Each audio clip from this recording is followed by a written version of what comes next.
YouTube channel help competitive classes में स्वागत है। तो दोस्तों आज हम लोग यानी कि हमारा सौर मंडल का क्लास 3 है, यानी कि उसमें 2 क्लास हम लोग देख चुके हैं। जिन लोग नहीं देखे हैं जो जाकर कृपया देख सकते हैं। तो चलिए मैं उसके आगे लेकर आई हूँ हमारा सौर मंडल में ही। आप लोग को पता ही है कि क्लास 6 का चल रहा है। तो चलिए मैं स्टार्ट करती हूँ।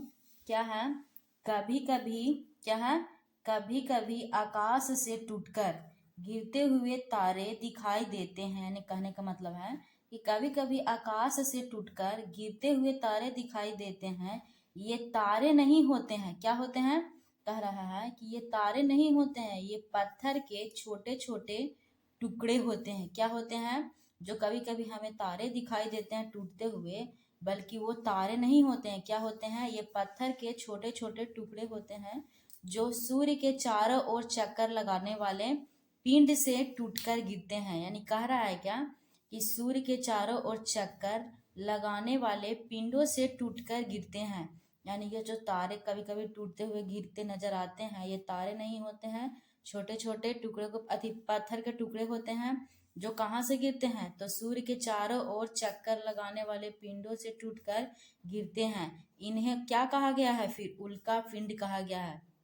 उसके बाद में क्या है, टूटकर, क्या बोल रहा है कि टूटकर गिरने की प्रक्रिया में वायु के साथ संघर्षण के कारण ये गर्म होकर जल जाते हैं। यानी कहने का मतलब है जब ये छोटे छोटे टुकड़े जो गिरते हैं वो वायु के साथ घर्षण के कारण क्या होते हैं, तो गर्म होकर जल जाते हैं, जिससे प्रकाश उत्पन्न होता है। कहने का मतलब है कि जो टूटकर जलते हैं उससे क्या उत्पन्न होता है, तो प्रकाश उत्पन्न होता है।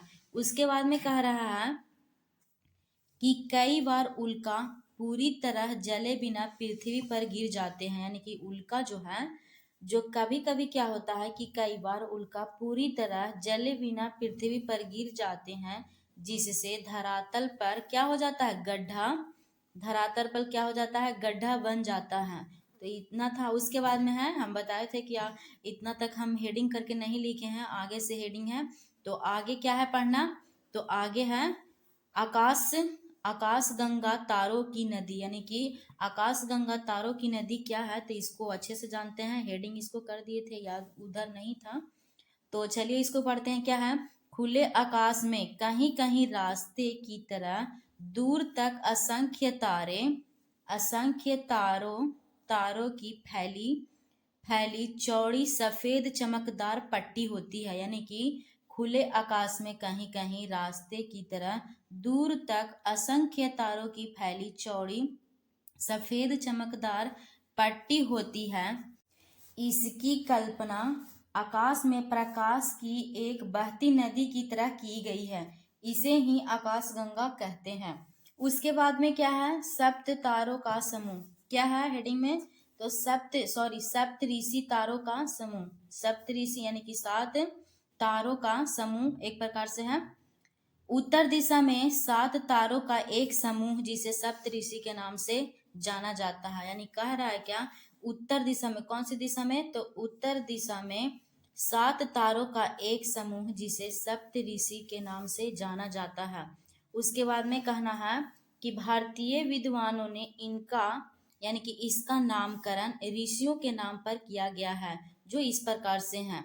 क्या है, तो क्या क्या है देखेंगे। ऋतु पुला, क्या है, ऋतु पुलस्त्य अत्रि वशिष्ठ अंगिरा एवं मर्ची। यानी कि जो 7 तारों का समूह है, जो कौन कौन है, ऋतु पुलस्त्य अत्रि वशिष्ठ अंगिरा और फिर मर्ची। उसके बाद में यूनानी ग्रंथों में क्या बोल रहा है, यूनानी ग्रंथों में इसे क्या क्या नाम दिया गया है, तो अल्फा बीटा गामा डेल्टा, फिर उसके बाद में एपिसिलोन, फिर एटा जेटा। यानी कि यूनानी ग्रंथों में इन 7 तारों को क्या नाम दिया गया है, तो alpha beta gamma delta epsilon, क्या है, एपिसिलोन एटा जेटा कहा गया है। उसके बाद में क्या है, उसके बाद में क्या है, तो आगे देखते हैं।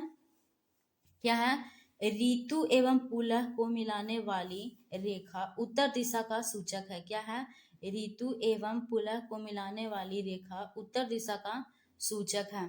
तो कैसी लगी मेरी वीडियो, इसका नेक्स्ट पार्ट अगले वीडियो में देखेंगे। तब तक के लिए थैंक यू, धन्यवाद। अगर इसको अगली वीडियो देखना चाहते हैं तो चैनल को सब्सक्राइब करें। थैंक यू, धन्यवाद।